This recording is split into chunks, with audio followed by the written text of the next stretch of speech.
So now I have been about 2 months in Honningsvåg, and when I got here in the beginning of April it was winter, and the winter continued until the end of May.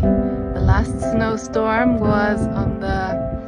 27th of May, but now the summer has come, and I'm currently on what has become probably my favorite spot here in Honningsvåg, up in the mountain with a spectacular view of the harbor and the fjords.